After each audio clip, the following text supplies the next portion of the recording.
Et yo les beignets, c'est Donut, j'espère que vous allez tous très bien. On se retrouve aujourd'hui pour le 9e épisode de la Spider Society. Petite parenthèse, je pense que vous l'entendez à ma voix, ça va vachement mieux. Du coup, on va pouvoir repartir sur le mood habituel sans avoir la voix défoncée.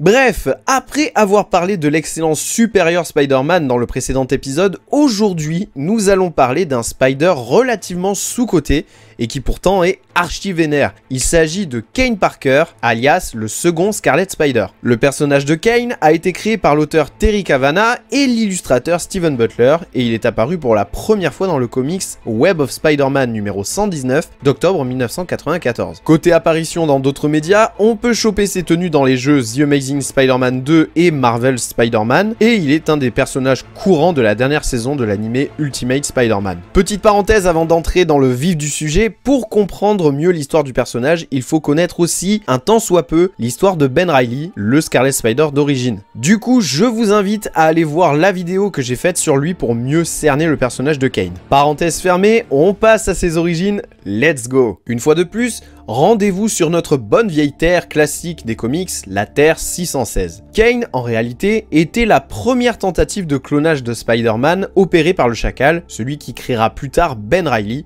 le Scarlet Spider premier du nom. Au départ considéré comme une tentative réussie, il s'avère que Kane est atteint d'un syndrome de dégénérescence cellulaire suite à une faille dans le processus de clonage du Chacal. Et plus le temps passait, plus cette dégénérescence le défigurait. De plus, Kane est pourvu d'une mentalité très instable pour arranger le tout. Le Chacal, voyant cela, permet à Kane de vivre comme un sujet test pour voir combien de temps il serait capable de survivre. Et il s'avère que ça a fini par dépasser de loin ses attentes. En conséquence, apprenant cela, Kane ressent un fort sentiment de rejet. Kane considérait profondément le Chacal comme s'il était réellement son père. Kane quitte ensuite le professeur Warren et se rend compte que la dégénérescence partielle avait également provoqué une légère amplification des pouvoirs qu'il avait génétiquement hérités de Peter. Sa force, sa vitesse, son endurance et son agilité sont supérieures à celles de Peter, et il a également acquis des pouvoirs précognitifs, ce qui lui montre des flashs rapides venant du futur. Grosso modo, cette nouvelle capacité est supposée être une version amplifiée du Spider-Sense de Peter. Kane possède aussi un autre pouvoir qu'il appellera la marque de Kane. Il s'agit d'un toucher corrosif qu'il utilise pour laisser des empreintes de mains rongées sur le visage de ses victimes. Voilà, d'un coup ça devient glauque. Et comme si ça ne suffisait pas,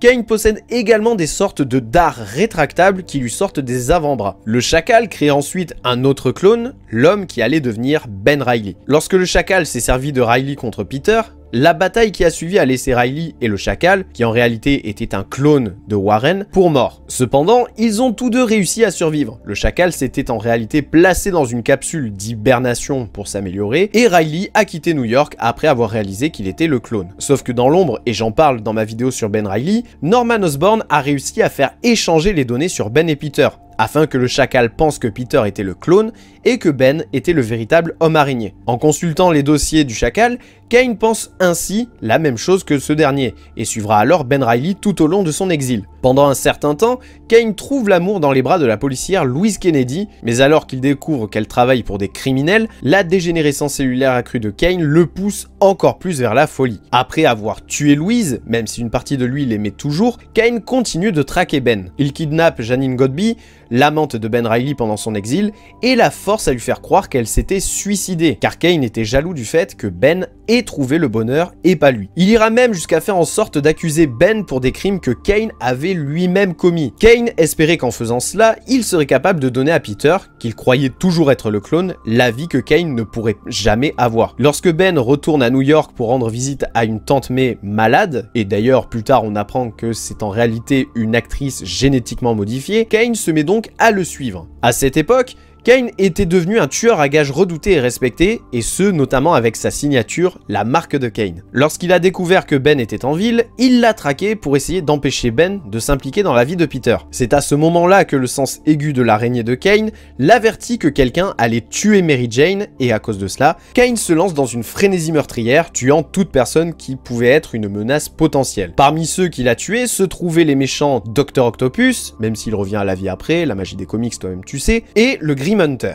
Cela attire l'attention de Spider-Man et de Scarlet Spider, tandis que la vague de meurtres est affichée sur les tableaux d'affichage de la police dans tout le pays. Tout ceci conduit à la reconnaissance du mode opératoire distinctif de Kane, notamment à Salt Lake City, la ville où il était avec sa compagne flic Louise Kennedy, qui l'a tué, je le rappelle, avec cette fameuse marque de Kane. Cependant, dans un retournement de situation, la tentative de Kane de piéger Riley avec ses empreintes digitales a fini par attirer la police vers Peter Parker. Peter est alors arrêté pour le meurtre de Louise et n'a pas pu expliquer où il se trouvait au moment du meurtre parce que il était en Spidey. Peter s'évade temporairement de prison, conduisant à une confrontation entre lui, Kane, Ben Riley et un quatrième Peter. Ignorant que Kane était son clone à l'époque, Parker soupçonna Riley des crimes, bien évidemment, mais le doute sur Ben se dissipe lorsque ce dernier se porte volontaire pour retourner en prison à la place de Peter, faisant ainsi confiance à Peter pour prouver son innocence. Peter voulait que Kane soit jugé pour ce qu'il avait fait, mais Kane a d'abord refusé. Les deux se battent alors de toute leur force, mais Spidey prend l'avantage en assommant Kane et en le liant avant de se diriger vers un palais de justice. Kane se réveille avant leur arrivée et lutte de nouveau contre le tisseur, tout en continuant dans le refus d'avouer quoi que ce soit. Par la suite, Kane admet qu'il a tout fait pour protéger la vie de Peter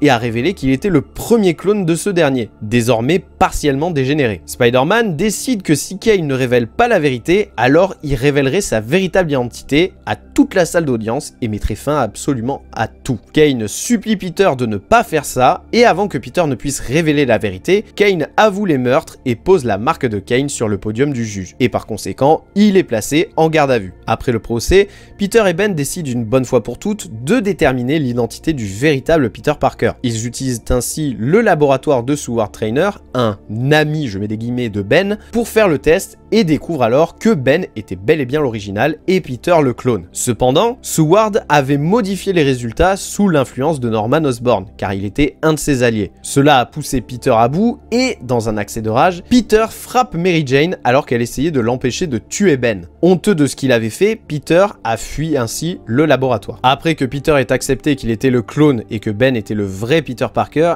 il s'est allié temporairement au Chacal. Kane a cependant refusé de le laisser gâcher sa vie et il a confronté le Chacal avec la pleine intention de l'éliminer. Le Chacal manipula alors l'esprit de Kane une fois de plus, lui faisant croire qu'il pouvait être guéri du défaut déclenchant le processus de dégénérescence. Une fois que le Chacal révèle qu'il a encore menti, Kane part, se sentant rejeté une fois de plus. Il retourne voir Mary Jane pour obtenir des réponses, et après une conversation sur le pouvoir et la responsabilité, Kane retourne au laboratoire du Chacal à temps pour aider Ben dans une bataille contre de nombreux clones d'araignées. Dans la bataille qui a suivi, Kane a sauvé le Chacal de Spider-Side, un autre clone, mais a ensuite été empalé. Lorsque Peter demande pourquoi Kane s'était sacrifié, Kane répond tout simplement « Tu m'as donné la vie ». Curieusement, le Chacal a ensuite placé Kane dans un module de régénération. Cependant, plus tard, en retournant vers la capsule, il s'avère qu'elle était vide. Kane n'était donc plus là. Plus tard, Kane marque son retour dans la vie de Ben Riley. Lors d'une rencontre avec ce dernier au cours de laquelle Janine Godby est revenue vers Ben par amour, Kane a finalement abandonné sa haine pour son frère, parce qu'il le considère un peu comme ça par la suite, sauvant même la vie de Ben après l'avoir presque laissé mourir dans un restaurant en flammes. Encouragé par l'exemple de son frère,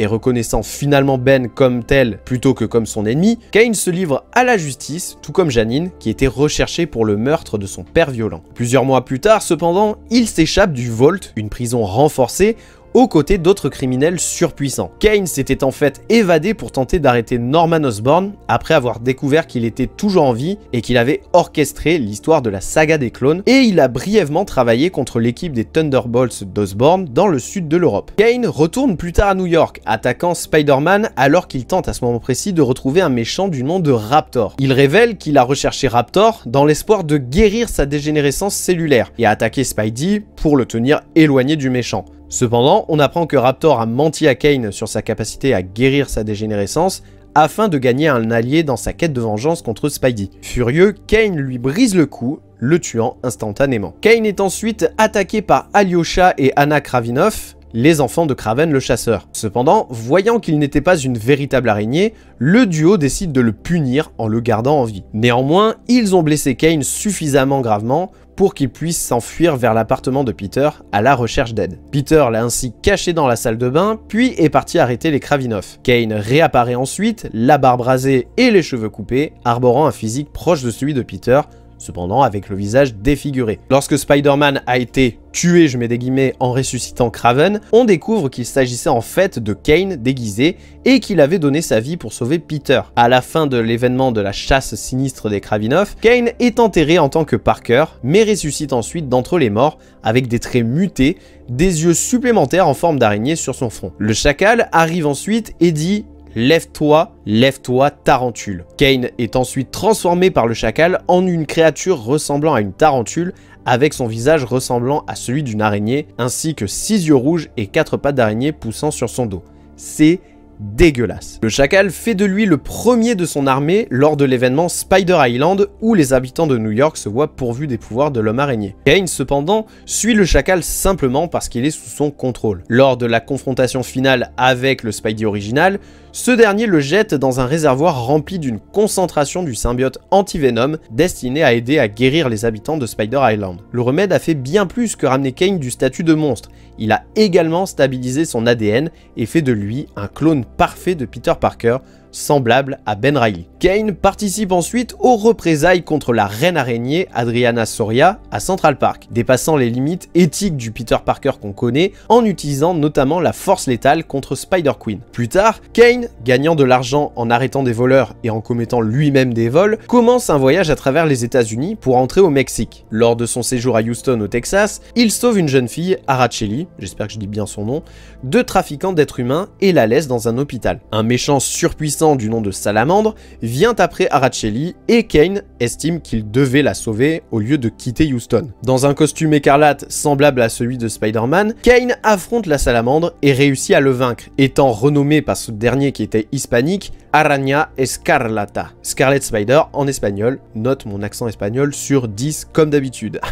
Lorsque les gens présents sur les lieux l'applaudissent et lui disent qu'ils ont besoin d'un héros, le sens des responsabilités de Kane envers Araceli l'emmène à rester à Houston sous le nom de Scarlet Spider. Kane vit par conséquent ses propres aventures en solo, puis s'est ensuite retrouvé auprès de l'agent Venom dans la série de comics Minimum Carnage, où le symbiote rouge a tenté de prendre le contrôle du microverse, et les deux héros ont dû combiner leurs forces pour l'arrêter. Plus tard, pendant l'événement du Spider-Verse, Kane est attaqué par Deimos, des héritiers, qui a facilement vaincu les New Warriors. Coincé au sol, Kane empale Deimos avec de nombreuses épines, et Deimos le reconnaît ainsi comme l'actuel réceptacle de l'autre, ou The Other en anglais. Pour tout savoir sur l'entité qui s'appelle l'autre, il s'agit de l'une des 3 entités Spider Totem les plus puissantes qui soient, avec la mariée, ou The Bride, dont le réceptacle n'est nul autre que Silk, et le descendant, ou The Scion, ayant pour réceptacle Benji Parker de la Terre 982. Avant que Deimos ne puisse drainer Kane, Old Man Spider-Man, Spider-Woman, Bruce Banner, le Spider-Man de la Terre 70105, et Ben Reilly de la Terre 94 débarquent. Après avoir vu Gwen, Kane pense tout de suite qu'il s'agit de l'œuvre du chacal, jusqu'à ce que finalement il soit choqué de voir Ben au même endroit. Avec Deimos distrait, Gwen a pu sauver Kane et ils se sont ainsi retirés sur Terre 13, bien que Banner ait été paralysé et capturé. Kane, avec Ben Reilly et Jessica Drew de la Terre 1610, voyagent ensuite dans un autre univers d'où provenaient les corps clonés qui ont accordé l'immortalité aux héritiers. Au prix de la vie du Ben Reilly de la Terre 94, Kane et Jessica Drew réussissent à fermer l'installation qui était gérée par l'héritière Genix. Alimenté par la rage suite à la mort de Reilly, Kane s'est rendu sur Terre 001, la base des héritiers, pour se venger d'eux. S'appuyant sur toute la puissance de l'autre, Kane se transforme en une créature monstrueuse et devient ainsi capable de tuer le chef des héritiers, Solus. Kane est ensuite assassiné par Morlun, ce dernier utilisant l'une des pattes d'araignée de Kane pour le poignarder au cou. Même si la Spider Army n'a pas pu sauver Kane, elle réussit à arrêter les héritiers une bonne fois pour toutes. Enfin,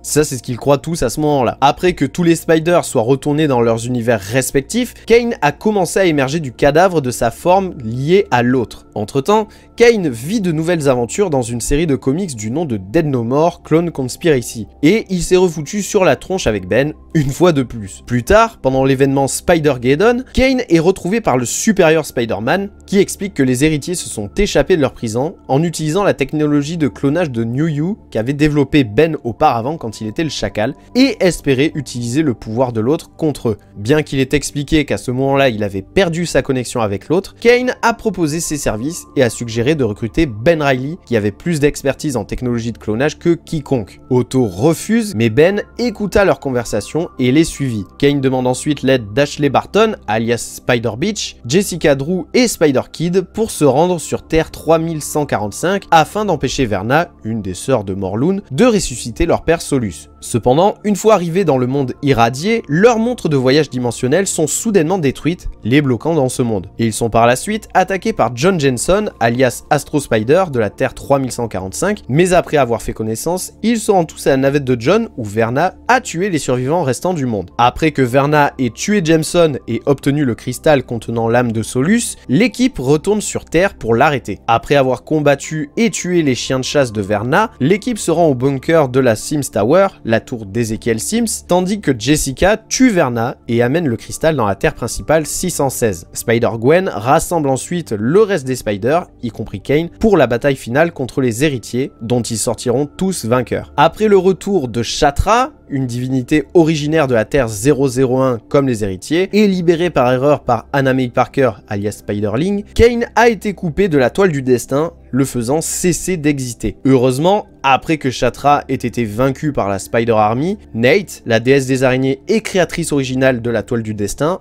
en guise de gratitude pour ses efforts, a restauré ceux qui avaient été coupés de la toile du destin, dont notamment notre cher Kane. Et voilà les beignets, on va s'arrêter là pour cette vidéo sur Kane, j'espère qu'elle vous aura plu. Si c'est le cas, n'hésitez pas à laisser un gros pouce bleu sous la vidéo, vous savez que ça fait extrêmement plaisir. N'hésitez pas à vous abonner à la chaîne si ce n'est pas déjà fait et à activer les cloches pour recevoir toutes les notifications des nouvelles vidéos. N'hésitez pas à partager cette vidéo et à me mettre en commentaire quel Spider-Man vous voudriez que je traite dans une des prochaines vidéos. Pour la semaine prochaine, nous allons parler d'un Spider qui m'a été beaucoup demandé, Spider très atypique. Il s'agit de Peter Porker alias Spider Cochon. Et en attendant la prochaine vidéo, je vous dis bye les beignets.